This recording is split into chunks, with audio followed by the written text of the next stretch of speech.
मैं अरुण सर आप लोगों को बताऊं कि हम एनसीईआरटी के बुक आप लोगों को पढ़ाने जा रहे हैं। आज 7th ज्योग्राफी के चैप्टर पहला जो है उसके हर एक पॉइंट, हर एक लाइन से आपको रूबरू कराने का प्रयास करेंगे। वैसे आप लोग को मालूम ही होगा कि भारत सरकार द्वारा जो भी कंपटीशन की एग्जाम आयोजित की जाती है उसमें एनसीईआरटी के बुक से ही प्रश्न पूछे जाते हैं। इसी को ध्यान में रखकर हमने YouTube के माध्यम से आप लोगों को एनसीईआरटी बुक का अध्ययन कराने का प्रयास कर रहे हैं। हमें विश्वास है कि आप लोगों के लिए यह मेरा प्रयास वरदान साबित होगा।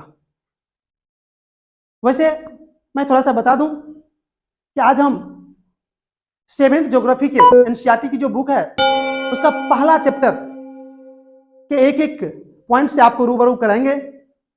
उसमें जितनी भी पॉइंट पढ़ना है, जो भी महत्वपूर्ण है, हम उसे सुविधा के लिए, समय बचाने के लिए बोर्ड पर अंकित कर लिए हैं और शायद इसमें 10 पॉइंट हैं। इन 10 पॉइंट को पहले हम एक एक करके आप लोगों को समझाने का प्रयास करेंगे, बताने का कोशिश करेंगे और फिर जिस पॉइंट में हमें लिखने की जरूरत होगी, जो इंपॉर्टेंट बातें होगी, उसको अगर लिखने की जरूरत होगा, समझाने का जरूरत होगा तो मैं उसे बोर्ड पर समझाऊंगा भी। लेकिन वीडियो के अंत में इस एक एक पॉइंट को मैं अपने अनुभव के आधार पर, अपने शब्द के द्वारा इसको लिख के भी जोड़ूंगा, जो आपके लिए काफी कारगर साबित हो सकता है। उसको आप पढ़ सकते हैं, उसको आप देख सकते हैं और उसके द्वारा आप इस चैप्टर का नोट भी तैयार कर सकते हैं। तो चलिए पहला जो एम है मेरा उसको पहले तैयार कर लेते हैं। तो पहला 7th ज्योग्राफी के जो चैप्टर पहला का जो पहला पॉइंट है वो है पर्यावरण का अर्थ, परिभाषा, परिचय। जी हां, पर्यावरण के अर्थ, परिभाषा, परिचय। तो आज तक हम लोग ने पर्यावरण का जो अध्ययन किए हैं, पर्यावरण के परिभाषा जो पढ़े हैं, उसमें कहीं ना कहीं डॉट अधिकांश को बने हुए रहते हैं। मैं उसी को कंसेप्ट देने का कोशिश कर रहा हूं। देखिए, पर्यावरण हमारे आसपास जो विभिन्न तरह के वस्तु हैं, उन्हीं वस्तुओं के समूह को पर्यावरण कहा जाता है। अर्थात हमारे चारों ओर पेड़ पौधा, घर, table, desk, board, mobile, factory, शहर, जो कुछ भी है उन्हीं के समूह को पर्यावरण कहा जाता है। यहां तक कि पर्यावरण के अंतर्गत मानव भी आते हैं। तो शायद क्लियर हो गया कि पर्यावरण क्या होता है? वस्तुओं के समूह। अर्थात हमारे चारों ओर जितनी भी वस्तु हैं उन्हीं के समूह को पर्यावरण कहा जाता है। शायद आप पर्यावरण को समझ गए होंगे, क्योंकि बिल्कुल ही सरल शब्द का मैंने प्रयोग किया इसमें कि वस्तुओं के समूह को ही पर्यावरण कहा जाता है। अर्थात हमारे आसपास उपस्थित जितने भी वस्तु हैं उन्हीं के समूह को पर्यावरण कहा जाता है। क्लियर हो गया? अब हम लोग चलते हैं पर्यावरण के प्रकार। जी हां, पर्यावरण के प्रकार। अब देखिए, पर्यावरण समझ गए कि वस्तुओं के समूह को पर्यावरण कहा जाता है। तो हमारे चारों ओर या हमारे आसपास जो वस्तुएं हैं उसको क्लियर रूप से हम दो वर्ग में बांट सकते हैं। देखिए, हमारे चारों ओर जो भी वस्तु हैं वो दो तरह के होंगे। वो कैसे होंगे दो तरह के, वो देख लीजिए। पहला होगा जिसका निर्माण मानव के द्वारा हुआ है। अर्थात घर, ये मार्कर, ये कपड़ा, ये पेन, ये बोर्ड, ये जितनी भी चीज हैं जो मानव बनाए हैं उसको कहा जाता है मानव निर्मित या मानवीय पर्यावरण। तो चलिए इसको पहला लिख देते हैं हम, मानवीय या मानव निर्मित पर्यावरण। और फिर दूसरा क्या होगा, वैसी वस्तुएं जिसको मानव नहीं बनाया है, जिसका निर्माण अपने आप हुआ है, जो प्रकृति द्वारा निर्मित है, जैसे हवा, पेड़ पौधा, जानवर, मिट्टी, ये सब अर्थात मानव भी, ये सब प्राकृतिक पर्यावरण के अंतर्गत आते हैं। अर्थात क्लियर हो गया कि हमारे आसपास की वे वस्तुएं जिसका निर्माण अपने आप हुआ है, जिसका निर्माण प्रकृति द्वारा हुआ है, जिसके निर्माण में मानव का कोई योगदान नहीं है, वह वस्तुएं या उस वस्तु के समूह को प्राकृतिक पर्यावरण कहा जाता है। जी, प्राकृतिक पर्यावरण। तो क्लियर हो गया कि पर्यावरण दो तरह के होते हैं, एक मानवीय या मानव निर्मित पर्यावरण, दूसरा प्राकृतिक पर्यावरण या प्रकृति द्वारा निर्मित वस्तु के समूह। तो शायद पर्यावरण के प्रकार आपने समझ गए। अब हम दूसरा पॉइंट अर्थात तीसरा पॉइंट स्थल मंडल पर जाते हैं। तो आप स्थल मंडल, एक मिनट पहले इसको हम मिटा लेते हैं।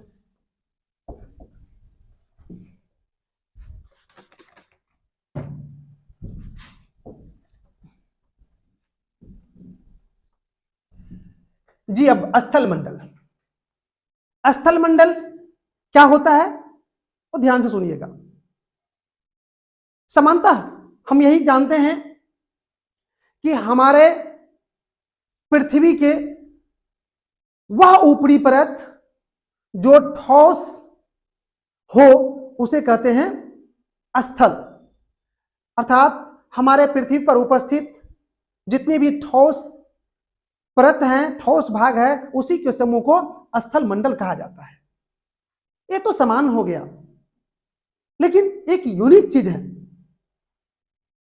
हम ये बताने जा रहे हैं कि हमारे पृथ्वी के वह भाग स्थल मंडल कहलाते हैं जो जिसकी संरचना ठोस हो और जिसका निर्माण विभिन्न खनिजों से हुआ हो और वह मिट्टी के परत से ढका हुआ रहता है, वही भाग क्या कहलाते हैं, स्थल कहलाते हैं, या उसी के समूह को स्थल मंडल कहते हैं। लेकिन हम लोग अभी तक स्थल मंडल जब भी सुने होंगे तो यह स्पष्ट हो गया होगा कि शायद महासागर के जो तली में पाए जाते हैं, नीचे कुछ मिट्टी का परत होता है, उसके नीचे भी ठोस वस्तुएं रहती है, लोहा, खनिज या किसी चीज का बना हुआ रहता है, तो वो भी स्थल मंडल ही है।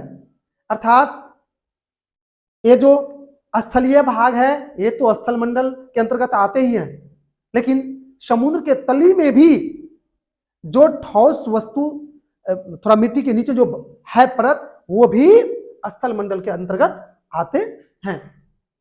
और वैसे आप लोग सामान्य रूप से ये जानते हैं कि पृथ्वी के, अगर समान रूप से जानते हैं तब, कि जितने भी पृथ्वी के क्षेत्रफल हैं उसके 71% भाग पर जल है और 29% भाग स्थल के रूप में है। लेकिन ये तो जानते हैं कि 29% भाग स्थल के रूप में है, लेकिन मैं आज आप लोगों को ये भी बताता हूं और ये भी जानकारी दे रहा हूं कि समुद्र के नीचे वाले भाग जो ठोस रूप में हैं वो भी स्थल के अंतर्गत ही आते हैं।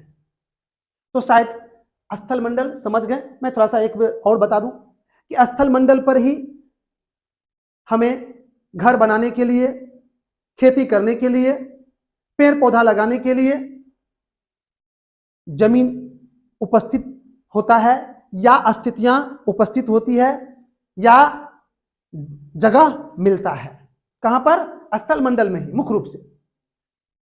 वैसे तो आज तकनीक का जमाना है, तो जलीय क्षेत्र में भी लोग ये सब कर लेते हैं जो मैंने अभी कहा, लेकिन मुख्य रूप से कहां हो रहा है? तो स्थल मंडल पर ही हो रहा है। अब हम नेक्स्ट जाते हैं, चौथा जलमंडल। क्योंकि बिल्कुल क्लियर है, मंडल मतलब होता है समूह, जल समूह। जल समूह का क्या मतलब? मेरे भाई, पृथ्वी की सतह पर जल के कई स्रोत हैं, जैसे तालाब हैं, नदी हैं, सागर हैं, झील हैं, कई स्रोत हैं। तो उन्हीं जल के स्रोत के समूह को जलमंडल कहते हैं। क्योंकि मंडल मतलब समूह होता है, जल मंडल मतलब जल के समूह, मतलब जल का जो स्रोत है, तालाब, झील, नदी, सागर, महासागर, इनके समूह को जलमंडल कहते हैं। बिल्कुल जलमंडल क्लियर हो गया। लेकिन मैं जल के संबंध में कुछ विशेष यहां पर बताना चाहूंगा। सबसे पहले तो मेरे वीडियो को जो भी देख रहे हैं, इसमें से अधिकांश के मन में एक क्वेश्चन आता होगा। जब आप सुनते होंगे मेरे जैसे शिक्षक से या अन्य विद्वान से, पेपर पत्रिका में पढ़ते होंगे कि जल की मात्रा बहुत कम है, इसे सोच समझ कर उपयोग किया जाना चाहिए।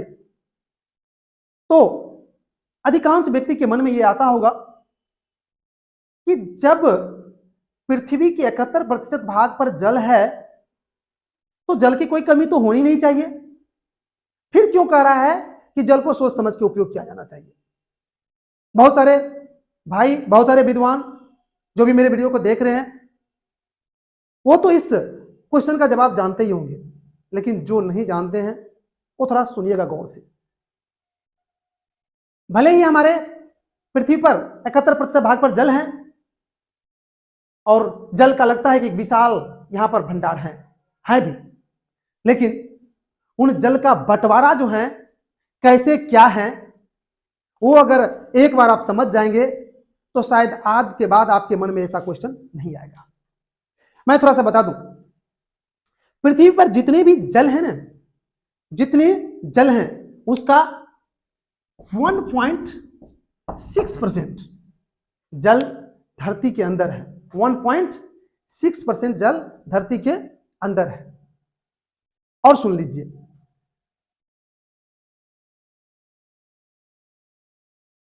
इसको काट दीजिएगा, ठीक है? थोड़ा सा एक चीज हमको देखना था। और सुन लीजिए, 0.001% जल हवा में है, जो बादल के रूप में है, वाष्प के रूप में है, भाप के रूप में है। इन जलों को छोड़कर शेष जल जो है, उसी को 100% मानेंगे हम। शेष जल जो है उसका 97% जल, इनके अलावा शेष का 97% जल महासागर में है, सागर में है, जिसके अधिकांश भाग नमकीन है, खारा है, जिसको हम पी नहीं सकते हैं, पीने के काम में उपयोग नहीं कर सकते हैं। इसके नाम मात्र भाग को हम उपयोग में ला सकते हैं, जो संभव नहीं है, बहुत प्रक्रिया होता है उसमें। इसलिए बच गया कितना? 3% जल। 3% जल ऐसे हैं जिसको हम उपयोग में लाते हैं, ला सकते हैं। अब 3% जल में सुन लीजिए उसका क्या बंटवारा है मेरे भाई। 3% जल में 2.4% जल बर्फ के रूप में है। कहां है बर्फ के रूप में? वो भी देख लीजिए। शायद आप सुने होंगे कि ये पृथ्वी है, पृथ्वी का 2 ध्रुव होता है, एक उत्तरी ध्रुव और एक दक्षिणी ध्रुव। और आप भी सुने होंगे कि दोनों ध्रुव पर तापमान बहुत कम होता है, और तापमान जब कम होगा तो वहां क्या होगा? जल बर्फ के रूप में बन जाएगा, बर्फ के रूप में वहां पर उपस्थित रहेगा। तो इन दोनों भाग में लगभग 2.4% जल, ये जल यहां और यहां है, किस रूप में? आइस के रूप में, बर्फ के रूप में, ग्लेशियर के रूप में है। अब बच गया कितना जल? मात्र 0.6% जल बच गया। आप देख लीजिए, ये 0.6% जो जल हुआ, यही जल नदी, नहर, झील, तालाब में है, जिसको हम उपयोग में ला सकते हैं, जिसको हम पी सकते हैं, पीने के काम में ला सकते हैं, खेती कर सकते हैं, सिंचाई कर सकते हैं, फैक्ट्री में उपयोग कर सकते हैं। अब आप सोचिए कि जल तो देखने में तो काफी अधिक है मेरे पास, अपार भंडार है, लेकिन अगर इसके बंटवारा को आज अगर बढ़िया से देख लिए होंगे तो शायद समझ गए होंगे कि जल का कितना अंश हमारे लिए उपस्थित है। अतः इससे क्लियर होता है कि जल जो पीने योग्य है, नदी में, नहर में, तालाब में इत्यादि में जो भी जल है वो मेरे लिए उपयोगी है, पीने योग्य है।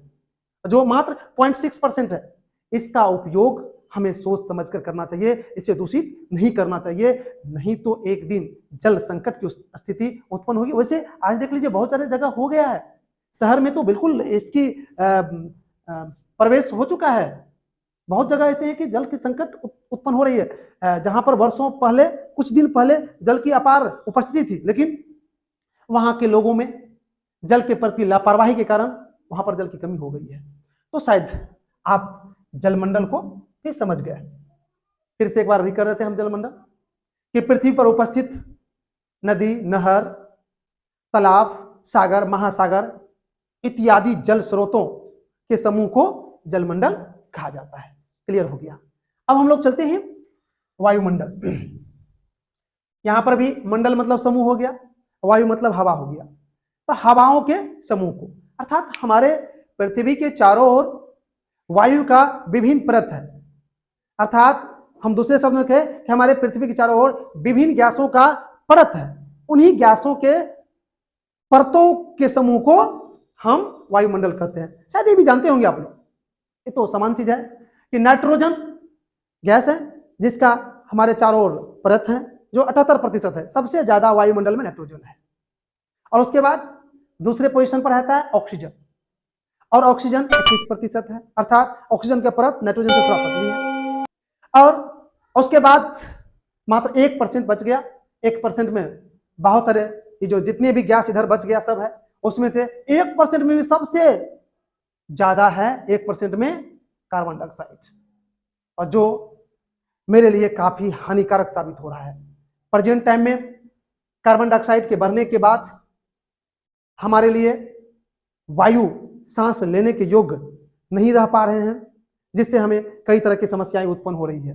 अतः हम इस वीडियो के माध्यम से जो सुन रहे हैं मेरे भाई, उसको मैं यही कहना चाहता हूं कि कार्बन डाइऑक्साइड से संबंधित जो फैक्ट्रियां हैं या अन्य चीजें हैं, उसका आवश्यकता के अनुसार ही उपयोग करें, ताकि कार्बन डाइऑक्साइड वायु में ज्यादा से ज्यादा नहीं पहुंच पाए। तो वायुमंडल भी शायद आप समझ गए। वैसे वायुमंडल को एक चीज और बताते हैं आप लोग को, वैसे इस चैप्टर में पढ़ना नहीं है, आगे क्लास में पढ़ना है, लेकिन 7th क्लास है, लेकिन थोड़ा बहुत जानकारी देते हैं। वायुमंडल जो पूरे वायुमंडल में है, इसकी मोटाई कितनी है वो बिल्कुल फिक्स है। वायुमंडल चूंकि कुछ ही दूर के बाद हवा नहीं है यहां पर, लेकिन इसी परत को जो है 5 भागों में भी बांटा गया है, और जो आप लोगों को इस चैप्टर में पढ़ना नहीं है, इसलिए मैं इसका ज्यादा जिक्र करना उचित नहीं समझता हूं। आगे के क्लास में निश्चित रूप से इनको मैं डिटेल से बताऊंगा। अब उसके बाद चलते हैं हम जैव मंडल। जी बिल्कुल, पॉइंट से ही पता चलता है जैव और मंडल। जैव मतलब होता है जीव, अर्थात सजीव पदार्थ। सजीव पदार्थ जिसमें जान हो, जिसमें प्राण हो, उसी को सजीव पदार्थ कहते हैं। अर्थात पृथ्वी पर पाए जाने वाले सजीव वस्तुओं के, पदार्थों के समूह को जैव मंडल कहते हैं। अर्थात मानव, जानवर, छोटे छोटे कीड़े मकोड़े एवं अन्य जलीय जीव जो भी है, उसको कहा जाता है, उसी के समूह को जैव मंडल कहा जाता है। मैं थोड़ा सा आज एक इसमें विशेष जानकारी दूं जो शायद आप लोग इनसे अधिकांश व्यक्ति अभिज्ञ होंगे। जैव मंडल तो हो गया, लेकिन जैव मंडल कहां तक पाए जाते हैं, पृथ्वी के किस हिस्सा तक पाए जाते हैं, किस हिस्सा को कहा जाता है, वो थोड़ा बताने जा रहे हैं। अर्थात जीव जंतु कहां तक रहते हैं। मैं थोड़ा सा बता दूं, समुद्री क्षेत्र में नीचे जो है, समुद्र के नीचे 11 किलोमीटर नीचे तक जीव पाए जाते हैं, और वायु में 17 किलोमीटर तक जीव पाए जाते हैं। अर्थात अगर हम जैव मंडल को देख लें तो उसकी मोटाई हो जाती है 28 किलोमीटर, अर्थात 11 किलोमीटर नीचे समुद्री क्षेत्र में और 17 किलोमीटर ऊपर। इन्हीं मोटाई को हम जैव मंडल कहते हैं। इसी में जीव जंतु को बढ़ने, पलने, रहने के लिए अनुकूल दशा उपस्थित रहता है। तो शायद आप जैव मंडल भी शायद समझ गए होंगे कि जैव मंडल क्या होता है। उसके बाद चलते हैं परितंत्र। परितंत्र क्या होता है? इसका इंग्लिश होता है इकोसिस्टम, क्योंकि इंग्लिश थोड़ा इजी है इसका। इकोसिस्टम, इकोसिस्टम क्या होता है वो सुन लीजिए। बहुत ही सिंपल चीज है ज्योग्राफी का, लेकिन ये थोड़ा सा टेंशन बना होता है अदर लैंग्वेज या अदर विषय के छात्र के लिए, वो थोड़ा सा ध्यान से सुनिएगा। परितंत्र विभिन्न जीव जंतुओं के आपसी क्रिया एवं पर्यावरण के बीच जो वो संबंध स्थापित करते हैं, इनसे जो तैयार इकाई होता है उसी इकाई को कहते हैं परितंत्र। एक बार फिर से सुनाते हैं हम क्या होता है परितंत्र। कि जीव जंतुओं के आपसी संबंध एवं जीव जंतुओं के द्वारा पर्यावरण के साथ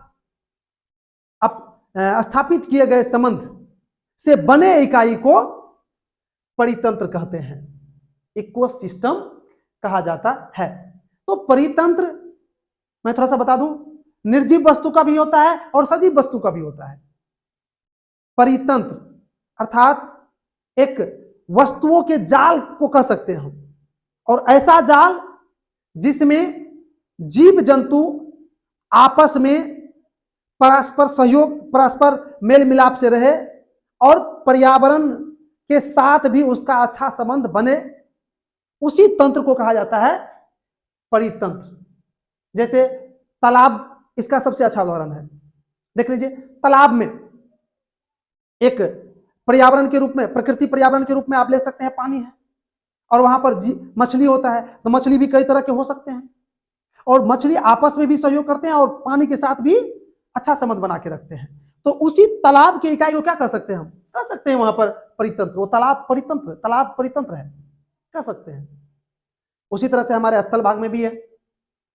मानव एवं कुत्ता, बिल्ला, जो भी यहाँ पर बाघ, हरिण, जो भी है, सभी जीव जंतु है जो आपस में एक दूसरे की जरूरत पूरा करते हैं, मेल मिलाप करके रहते हैं और पर्यावरण के साथ भी संबंध बना के रखते हैं। तो ये इकाई क्या हो गया? परितंत्र। तो शायद परितंत्र भी आप समझ गए। अब चलते हैं हम लोग पर्यावरण के घटक। ये तो बहुत ही सुपर चीज है, प्लीज इसको आप लोग, मैं रिक्वेस्ट करता हूं, इसको एक बार बिल्कुल ही ध्यान से सुनिएगा। पर्यावरण के घटक ये बहुत ही महत्वपूर्ण चीज है। अभी तक पढ़े होंगे आप, लेकिन आज एक बार ध्यान देके देख लीजिए इसके विषय में हम क्या बताने जा रहे हैं। तो अब हम बताएंगे पर्यावरण के घटक। तो हम घटक का मतलब पहले बताते हैं। घटक का मतलब होता है निर्माण करने वाले, निर्माण में सहयोग देने वाले को घटक कहा जाता है। मान लीजिए कि सब्जी बना, तो सब्जी में जिस चीज से बना सब्जी, नमक, हल्दी, गोभी, जो भी चीज उसमें मिला के बनाए, वह उसके घटक उसके बनाने के जो अवयव हैं उसी को कहा जाता है घटक। तो पर्यावरण के घटक, तो पर्यावरण आप लोग समझ चुके हैं। मैं एक बार फिर से पर्यावरण को थोड़ा सा दूसरे तरीके से परिभाषित कर रहा हूं, एक बार फिर से सुनिएगा, ताकि घटक जो बताने जा रहा हूं बहुत ही महत्वपूर्ण चीज है। इसको तो बिल्कुल ही मैं पहले ही रिक्वेस्ट किया हूं, इसको बिल्कुल ही सुनिएगा ध्यान से। मैंने पर्यावरण को परिभाषित किया था, उसको थोड़ा सा अलग ढंग से अभी कर रहा हूं।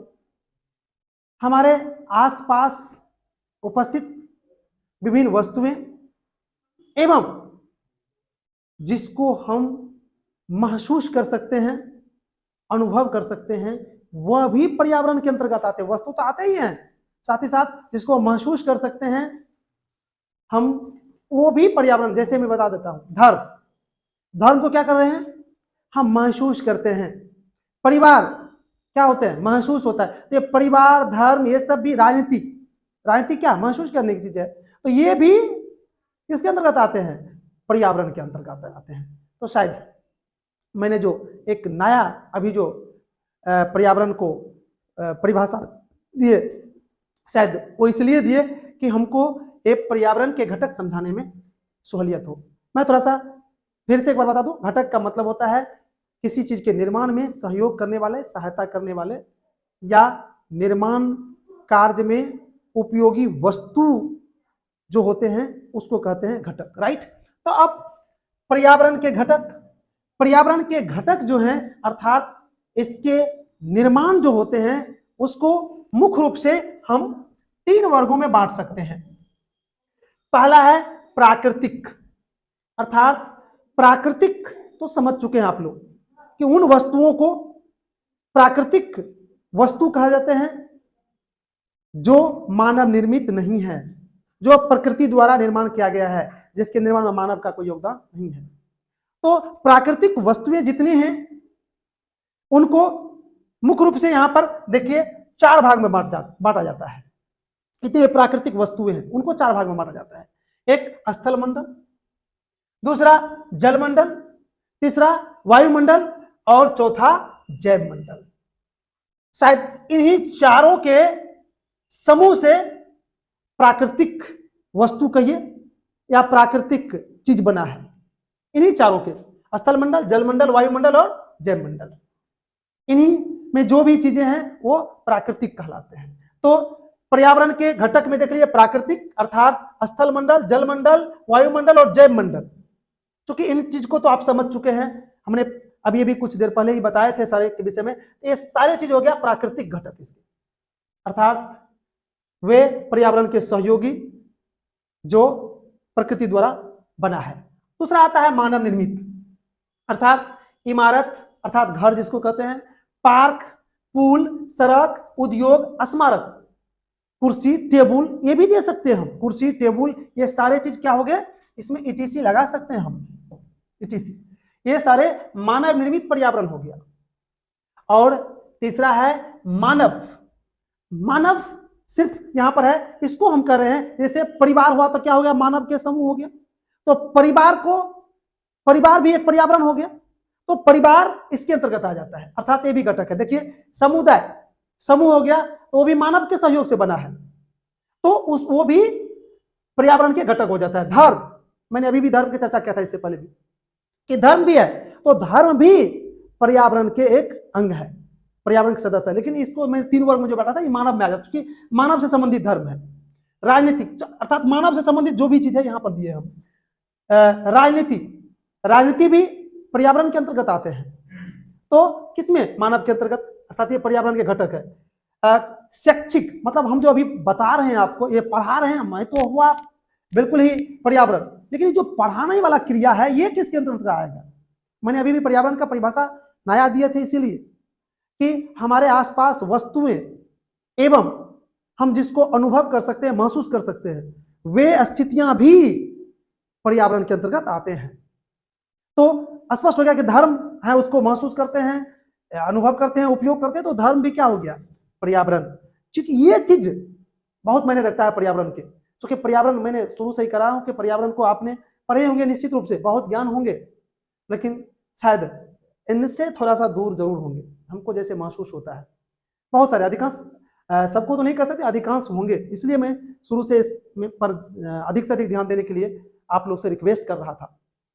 जो भी जानते भी होंगे तो उसको फिर से हो गया, इसमें क्या दिक्कत है इसमें। तो धर्म, राजनीतिक स्थिति, शैक्षणिक, ये सारे चीज भी पर्यावरण के घटक के अंतर्गत आते हैं। तो शायद मेरे ख्याल से पर्यावरण के जो घटक हैं उसको आप समझ गए होंगे। अब हम चलते हैं, नंबर पॉइंट है आपका ये 7th क्लास के जो ज्योग्राफी है एनसीईआरटी की बुक, उसका पहला चैप्टर का नंबर पॉइंट है जीवीय और अजीवीय।